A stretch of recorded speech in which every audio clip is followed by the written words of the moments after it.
Imagine a world where every device you own, from your smartphone to your smart home, is infected with a virus that's spreading like wildfire. I'm talking about an AI pandemic that could bring our entire digital infrastructure to its knees.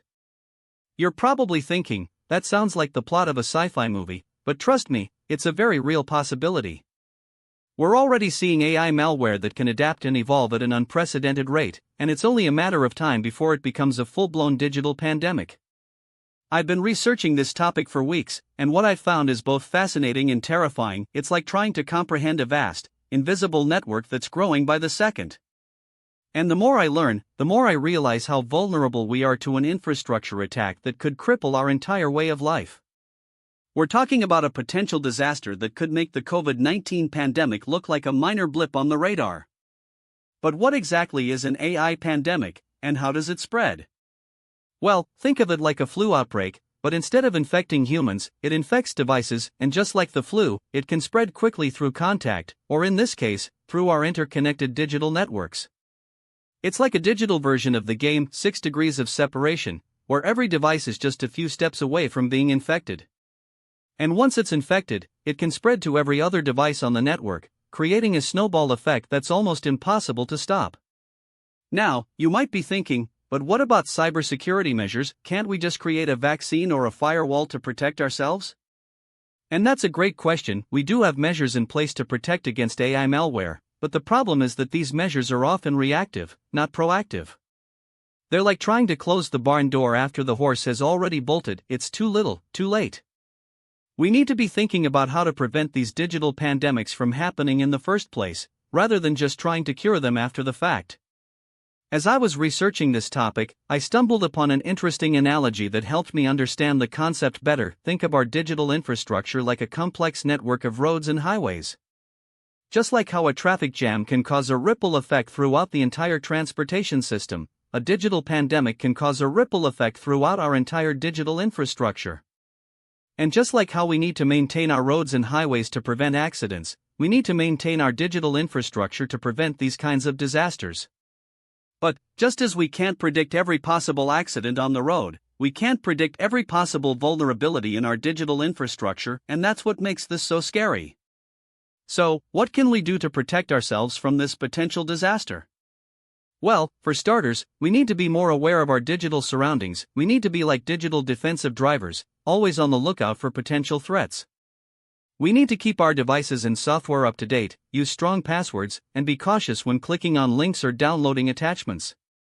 And, just as we have emergency services like 911, we need to have emergency services in place to respond to digital pandemics. We need to have a plan in place to quickly isolate and contain the infection before it spreads too far. But, as I was thinking about this, I realized that there's a deeper issue at play. We're so focused on the technology itself that we're forgetting about the human factor. We're forgetting that these devices, these networks, they're all created and maintained by humans, and humans are fallible. We make mistakes, we have biases, and we can be tricked into doing things that compromise our security.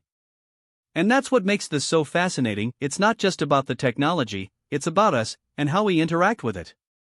It's like trying to solve a puzzle, where the pieces are constantly changing, and the solution is never quite clear.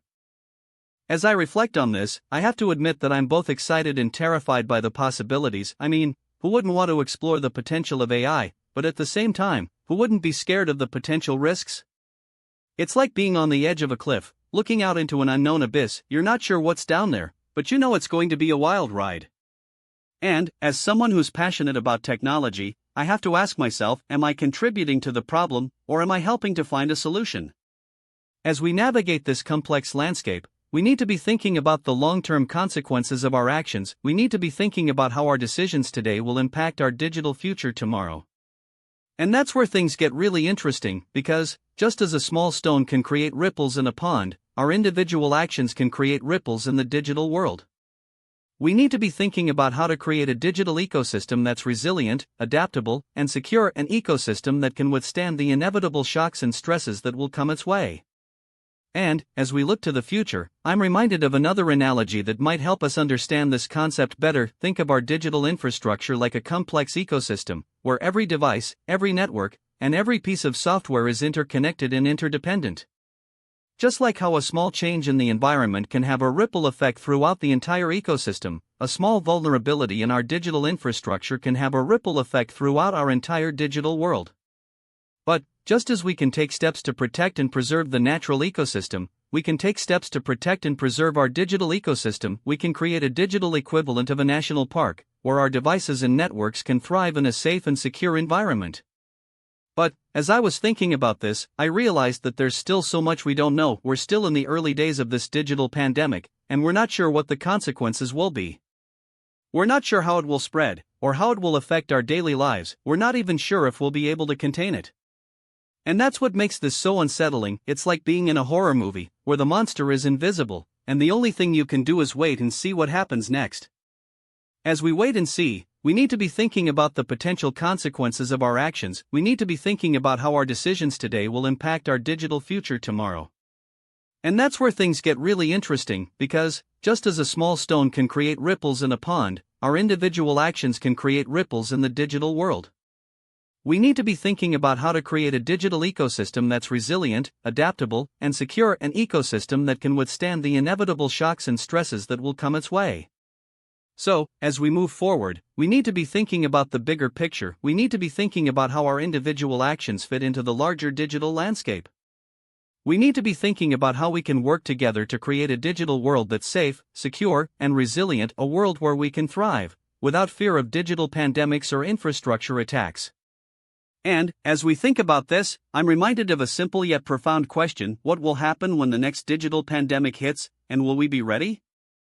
As I finish writing this script, I'm left with more questions than answers, and that's what makes this topic so fascinating. It's like trying to solve a puzzle, where the pieces are constantly changing, and the solution is never quite clear.